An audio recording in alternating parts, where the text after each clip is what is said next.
नमस्कार। वो खबर जो है वो अब उसमें से और डिटेल्स आ रही हैं। कौन सी वाली? जब डोनाल्ड ट्रंप फूड ट्रक में छिप के भागे थे। अभी जो खबर आई है उस खबर के हिसाब से अमेरिका की खुफिया एजेंसियां जो हैं उन्होंने साफ कहा कि ईरान का उनकी जानकारी में कोई भी प्लान डोनाल्ड ट्रंप की हत्या करने का नहीं था। डोनाल्ड ट्रंप को ना तो ईरान मारना चाहता था उस दिन, ये नहीं कि अभी भविष्य में मारना नहीं चाहेगा, ना ही डोनाल्ड ट्रंप के लिए कोई मिसाइल डिप्लॉयमेंट हुआ था, ना डोनाल्ड ट्रंप की उस दिन हत्या का कोई भी प्लान ईरान का था। ये कह रहा है खुद अमेरिका का CIA। और इसी के साथ एक नई बहस खड़ी हो गई है कि अगर ईरान का हत्या का प्लान नहीं था तो डोनाल्ड ट्रंप फूड ट्रक में छिपके क्यों भागे। जिन लोगों को पूरा मामला नहीं पता है उनको संक्षेप में बता दूंगा। बहरहाल अब जो खबर निकल के आ रही वो ये आ रही है कि अमेरिका को उल्लू बना दिया था। इतना उल्लू बनाया कि डर के मारे जान बचा के ट्रंप भागे हैं। ट्रंप खुद ही तैयार हो गए, हाँ भाई ले चलो यहां से। ये निकल के आया है। आज इसी पे बात करेंगे। मैं हूं गिरिजेश वशिष्ठ, आप देख रहे हैं नॉकिंग न्यूज का यूट्यूब चैनल।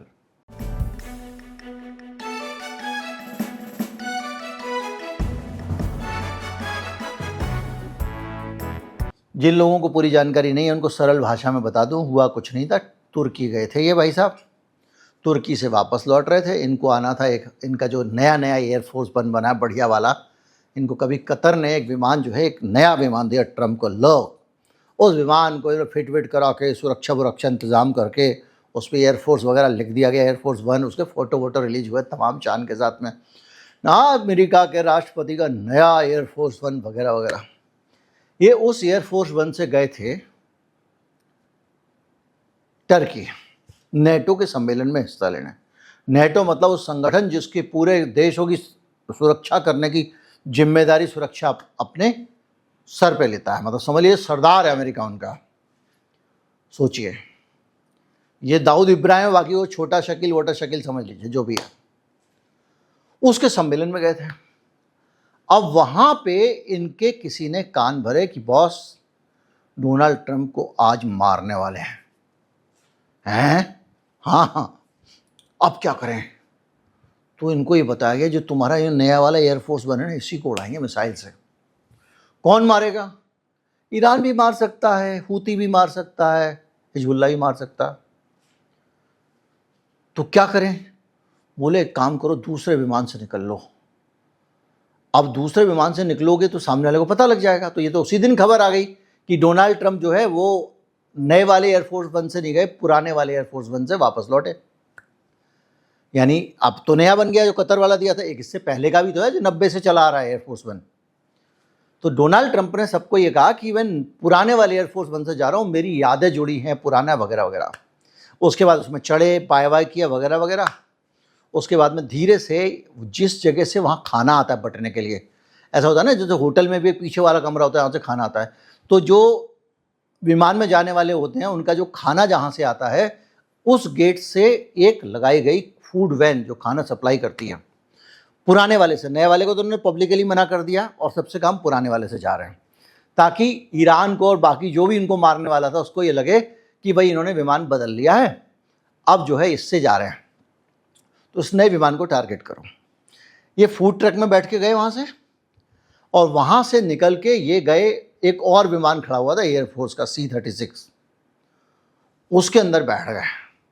फिर जब वो विमान उड़ रहा है तो उसको सारे 5-5, 6-6 F-16 वगैरह उसको एस्कॉर्ट करके लंदन तक लेके गए, मतलब घेर के कहीं कोई हमला ना हो जाए।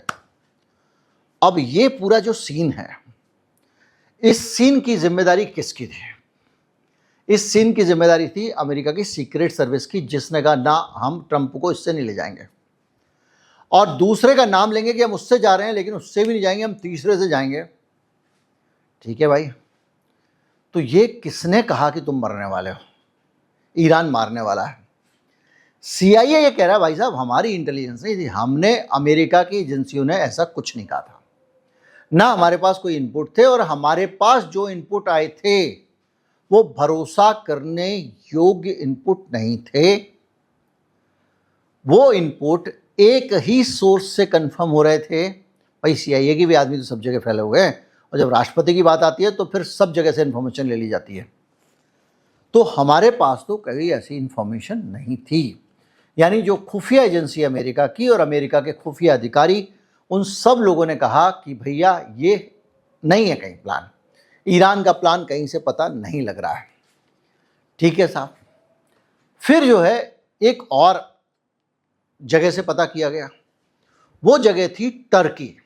अब चूंकि टर्की के मेहमान थे और टर्की की पूरी सिक्योरिटी एजेंसीज, पूरा सिक्योरिटी सिस्टम, उनके खुफिया विभाग के लोग, सब लोग चप्पे चप्पे पे तैनात थे।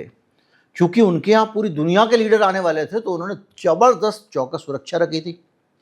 तो टर्की की इंटेलिजेंस एजेंसी के पास भी कोई इंफॉर्मेशन इस तरह की नहीं थी कि ईरान मारने वाला है। मतलब ईरान का प्लान ही नहीं था, और बाकी यूरोपियन देशों के भी जासूस वहां गए थे अपने लीडर की सुरक्षा जो करनी थी। यानी किसी के पास भी ये जानकारी नहीं थी कि कोई इनको मारने वाला है। ईरान के पास से कोई मारने का प्लॉट हुआ, ये जानकारी कैसे पता चली? यहां से पता चलता है कि किस तरह से अमेरिका के डर को कोई भुना रहा है, और वो भुनाने वाला है इजराइल। इजराइल ने अमेरिका को ये सूचना दी कि ईरान ने प्लान कर लिया, क्योंकि इससे क्या होगा, डोनाल्ड ट्रंप डरेगा। जब डोनाल्ड ट्रंप डरेगा तो अमेरिका पे हमला करेगा, क्योंकि डरने के पीछे कारण भी तो है ना। अब आप याद करिए, जब सुप्रीम लीडर का अंतिम संस्कार हुआ तो उन्होंने तो उसकी हत्या की थी। किसी भी देश के नेता की कोई हत्या कर दे तो देश माफ़ कर देगा। आज हमारे मोदी जी कोई हत्या कर दे, हम लोग बर्दाश्त कर लेंगे, चुपचाप बैठ जाएंगे। और वहाँ पर क्या हुआ था? वहाँ पर यह हुआ था कि ईरान के लोग सड़कों पर उतर आए थे, लाल झंडे उनकी अंत्येष्टि में दिख रहे थे, बदले का लाल झंडा, और बाकायदा किल द ट्रंप जैसे नारे लगाए गए थे, आपको याद होगा। यानी ईरान का हर आदमी चाहता है कि डोनाल्ड ट्रंप की हत्या होनी चाहिए, खून का बदला खून। अब समझिए, जब ये चीज होती है तो कोई भी कुछ कहता है, डोनाल्ड ट्रंप कांपने लगते हैं। और इसका फायदा इजराइल ने उठाया। उसको लगा कि डोनाल्ड ट्रंप को अगर हम डरा देंगे तो डोनाल्ड ट्रंप इस दबाव में ईरान पे हमला करेंगे कि यार मैं कल को राष्ट्रपति नहीं रहा तब भी ये मुझे ईरान मार देगा। क्योंकि यहां इन्होंने व्यक्तिगत तौर पर ले लिया कि हमने सुप्रीम लीडर को क्यों मारा, क्योंकि युद्ध के नियमों के हिसाब से तो था नहीं, वो तो छल से हत्या की गई थी ना। तो ऐसी हालत में डोनाल्ड ट्रंप पहले ही डरे हुए हैं, तो उसको इन्होंने ये इंफॉर्मेशन दे दी। अब इंफॉर्मेशन दे दी तो उसके बाद क्या हुआ, मैंने आपको शुरू में बता दिया। लेकिन ये जो इंफॉर्मेशन नेतन्याहू के यहां से आई, उनके मोसाद ने दी, उसको लेकर पहले से ही सवाल है कि भाई तेरा मोसाद अगर इतना एक्टिव होता, मोसाद के भरोसे तो ट्रंप वहां हमला करने गया था, ईरान के भरोसे गया था, लीडर वीडर मार दोगे सब लड़खड़ा जाएगा, कुछ हुआ नहीं इनसे। तो मोसाद को ये पता ना होता कि टनल कहाँ पे हैं, मिसाइल की फैक्ट्रियाँ कहाँ पे हैं, परमाणु ठिकाने कहाँ पे, ईरान की सारी खबर होनी चाहिए थी। अगर इतनी अच्छी एजेंसी है मोसाद, तो अभी तक तो डोनाल्ड ट्रंप ने हिसाब खत्म कर दिया होता। लेकिन कोई भी जानकारी मोसाद के पास होती तो आई जाती। लेकिन ये कुछ ना कुछ खेल करता रहता है, कभी कहीं पे जो है फॉल्स फ्लैग कर देता है, मतलब किसी जगह पे जाके हमला कर देगा, लोग समझे था कि ईरान ने किया है। अब यहाँ तो हमला कर नहीं सकता था डोनाल्ड ट्रंप, तो उसको कहते तुमको मारने आ रहा है। अब अमेरिका की जो सीक्रेट सर्विस है, उन लोगों का कहना है भैया झूठा ही सही, अगर सही हो गया तो क्या फर्क पड़ रहा है, हम तो प्लान बना देंगे, निकाल के ले जाएंगे ट्रंप को। अब ट्रंप उसमें घुस के गए, उसके बाद से ट्रंप की हो रही है थुक्का फजियत। क्यों ट्रंप की थुक्का फजियत अमेरिका में इसलिए हो रही है कि अब तो पत्रकारों को आप मरने को छोड़ा ही थे, व्हाइट हाउस के लोगों को छोड़ ही आए थे, उसमें वाइस प्रेसिडेंट भी बैठा था भाई साहब, जेडी वांस। आप सोचिए, जेडी वांस उस एयरफोर्स वन से आया है जिस एयरफोर्स वन को डिकॉय बनाया गया, और जिससे ये लगा कि ये फर्जी दिखाया गया कि इसके अंदर ट्रंप जा रहे हैं, जबकि ट्रंप किसी और विमान से जा रहे थे।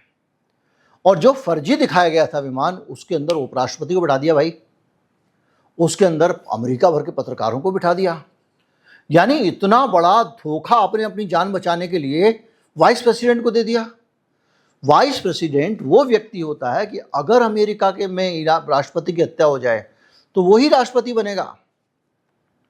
उस आदमी को छोड़ के भाग गए। उसके बाद क्या हुआ कि इनकी जो 56 इंची वाली छवि थी वहां पे अमेरिका में, वो टाए टाए फिस हो गई। ये बाल क्या बाल ट्रंप बोलते, बाल ट्रंप हो गए वहां पे। 56 इंची का छोटा बंदर बाल ट्रंप।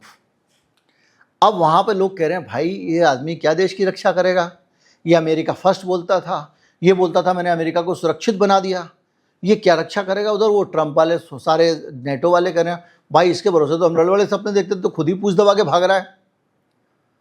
ये पूरा का पूरा नैरेटिव, अभी चुनाव लड़ना है उसको। कुल मिला के ये सारा का सारा खेल नुकसान इजराइल के कारण उठाना पड़ रहा है ट्रंप को। भाई इजराइल के इनपुट्स के कारण ही तो उसने बेचारे ने डर का प्रदर्शन किया, वो डर लोगों को पता लगा, खबर लीक हो गई। तो जो भी है अभी कुल मिला के अपडेट ये है कि ये इजराइल की खुड़पैच थी जिसकी कहीं से भी पुष्टि नहीं हुई है, और उस खुड़पैच के आधार पर ही डोनाल्ड ट्रंप जान बचाकर भाग खड़े हुए थे। अब आप कहेंगे ये तो खुफिया एजेंसियों का, सीक्रेट सर्विस का प्लान होता ना। राष्ट्रपति कह देता अगर कि नहीं मैं नहीं जाऊंगा, वैसे तो नहीं मानी जाती बात ना। खामनेई ने कहा ना मैं नॉर्मल तरीके से अपनी दिनचर्या करूंगा, मैं नहीं छिपूंगा जाके बंकर में, आराम से ऑफिस में काम कर रहा था, वहां मार दिया अमेरिका ने, उसको पता था मारेंगे। तो ये राष्ट्रपति के ऊपर होता है, अगर वो उसको लगता कि नहीं मैं ऐसे डर के नहीं जाऊंगा, मैं कूड़े के डर से नहीं जाऊंगा, मैं उस तरह से जाऊंगा, तो करता। क्योंकि जीवन से बड़ी चीज़ होती है, देश बहुत बड़ा होता है। जो भी है, उम्मीद करता हूँ वीडियो आपको अच्छा लगा होगा। अच्छा लगा हो तो ज़्यादा से ज़्यादा लोगों तक पहुँचाए, चैनल को सब्सक्राइब कर लें। नमस्कार, जय हिंद।